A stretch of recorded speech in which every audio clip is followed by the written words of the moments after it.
Good morning from beautiful Merritt Island, Florida. My name is Mark Walters. So what we're going to do today is we're going to start with repotting a Cattleya. This Cattleya is RLC Betty Price. And Betty was registered in 1990, and it's a three-way hybrid. It's Brassavola, Laelia, and Cattleya. And you see a lot of those. They make the really big, pretty corsage blooms. So as you can see, Betty's grown out of the pot two different ways. So what I think I'm going to do today is I'm going to do one start of Betty and repot it in here. Now, before you do any cutting on orchids, you need to sterilize it. You need to have a torch. And you sterilize it with a flame. You get it up to about 180 degrees. And that'll kill everything, viruses, whatever. But you need to do this. It's an important step. And I'm going to put Betty in this pot. So let's get started. You need at least 3 leads to be successful most of the time. And I'm going to go with 5 leads. And I am going to see if I can wrestle Betty out of here. I may do a little cutting. We've got some nice roots out here growing. And it'll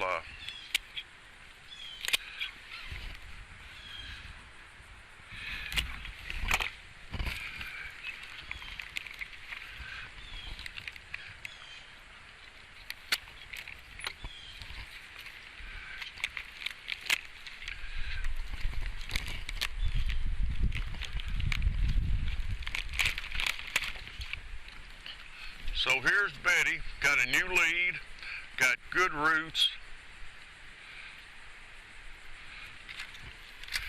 and we're going to put her in this pot. So growing orchids here in Florida is its own little environment, own little thing. I moved here from Kentucky in 2016, and it's a different world growing here. Some ways it's easier, but there's pitfalls and things you got to watch out for. Now, the one standard thing about Cattleyas is that they like to have a drink and get good and wet, but they need to dry out. Their roots hate to stay wet. A lot of them will do really well mounted, but we're going to go in the pot because we have the greenhouse here, and we water about every 4 days in the summer and about every 5 or 6 in the winter. And it's hot and it's humid, so everything needs to drink, but they sure need to dry out. So what I'm using here are some old wine corks, and they make great potting media. It's a great form of recycle. Mostly in the old days, a lot of people still use the styrofoam chips, but wine corks are usually free, and it's a good way to recycle. So we use Orchiata bark, and I'm not a big proponent of a lot of media. Put a sprinkling of Orchiata in there, and then I will position Miss Betty in here. Put it at the back of the pot, the cut off at the back of the pot, and it'll grow to the other side. Now, one of the traditions from Walters Orchids is telephone wire. I think Ernie Walters worked for the phone company, so we've got about 3 miles of phone wire rolled up in the potting shed, and I'm going to use it all. A fella came in the other day and said, I worked here and helped Ernie and Dottie when I was a kid. Said, you know, it's not a Walters Orchids till it's got phone wire on it. So I want to keep the tradition alive. And one thing orchids like is they like to be secure in their pot. And by doing it this way, it's braced in its pot, and it'll be settled, and it'll be happy, and it'll start growing roots right away.